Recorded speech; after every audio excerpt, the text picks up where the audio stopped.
Ասած ուղիղ եթերը կապված Նիկոլ Փաշինյանի եւ իր թիմակիցների էժան ստերի մանիպուլյացիաների կռուտիկների հետ, որոնք այսօր նույնպես լրատվական քաղաքական դաշտում տեղ գտան եւ ազգային ժողովի դալիճից եւ ազգային ժողովում լրագրողներին տրված մեկնաբանություններից։ Արդեն երկրորդ օրն է Հայաստանի լրատվական քաղաքական դաշտը քննարկում է արցախյան հակամարտությունների հետ կապված փաստաթղթերը, որոնք վերջապես այդքան երկար ձգձգումից հետո հրապարակվեցին Նիկոլ Փաշինյանի կողմից։ Իհարկե այդ փաթեթը ամբողջական չէ, ինչպես այսօր նաև խոստովանեց նա, տարբերակներ կան, որ նա իբր չունի եւ չի հրապարակել, բայց իմ ասելիքը դրանից չի տուժում, չի տուժելու եւ իր ստերի որակը այդ հրապարակվելիք հնարավոր նոր փաստաթղթերից հաստատ չի կարող բարձրանալ։ Եվ այսպես Նիկոլ Փաշինյանը ստում է, այո, դա դառը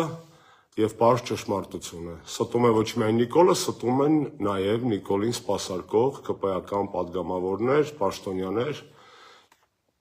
անկախ սեռից, անկախ սոցիալական վիճակից, անկախ զբաղեցրած պաշտոնից,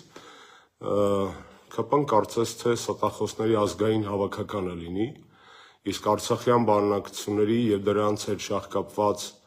պատերազմի, դրա հետևանքների, նրանց գործած դավաճանության հետ կապված, նրանք իրավի կարող էին Հայաստանը ներկայացնել ստի աշխարհի չեմպիոնատում, եթե այդպիսի չեմպիոնատ լիներ, որովհետեւ ստի ոլորտում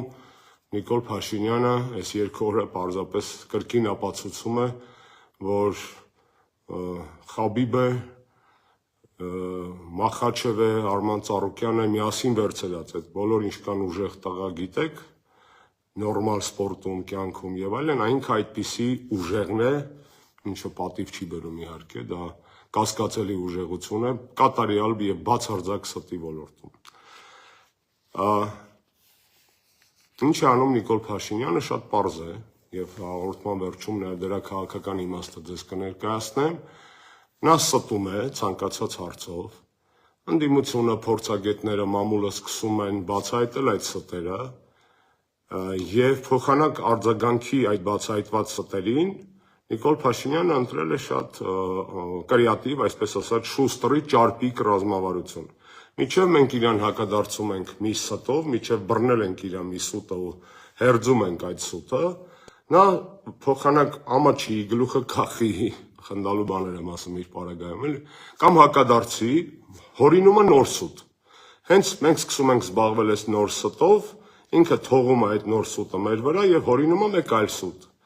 Եվ այսպես շարունակ, նա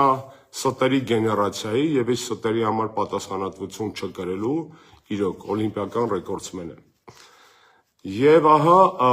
այսօրվա խնդրին անդրադառնանք բանակցությունների հետ կապված նիկոլական եւ նիկոլամերձների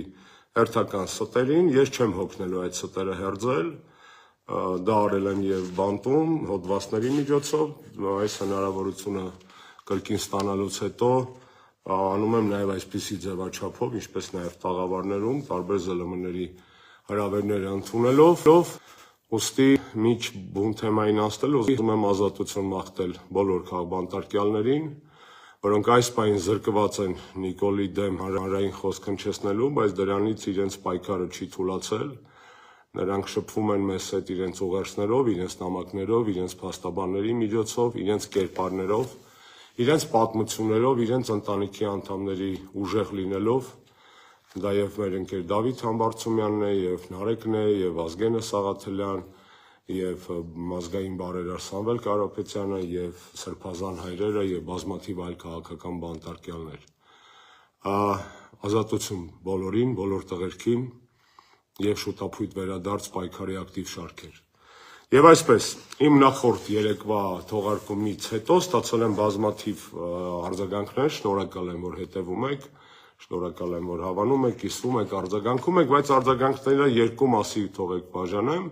Մի մասը ասում էր շատ լավ է, որ այդպիսի մանրամասնությամբ, մանրակրկիտությամբ փաստաթղթերի վրա հղում անելով եք բացատրում իրավիճակը պարոն Աշոտյան, մյուս մասը ասում էր Հակառակը Աշոտյան ջան, թղթախեղդ մի արա, մեզ տուր ընդհանուր գնահատականներ, մենք ես վստահում ենք եւ շնորհակալ եմ իհարկե այդ վստահության համար։ Ես այսօր կփորձեմ ձեզ ներկայացնել համադրելով այս երկու մոտեցումները, որքանով որ դա հնարավոր է։ Փաստաթղթախեղդ չեմ անի, բայց բոլոր, այսպես ասած, ասածներս նորից ցույց կտամ, որտեղ կարող եք հավաստվել, գտնել, ինքներդ համոզվել եւ այլն։ Ինչ են ասում նիկոլականները։ Այսօր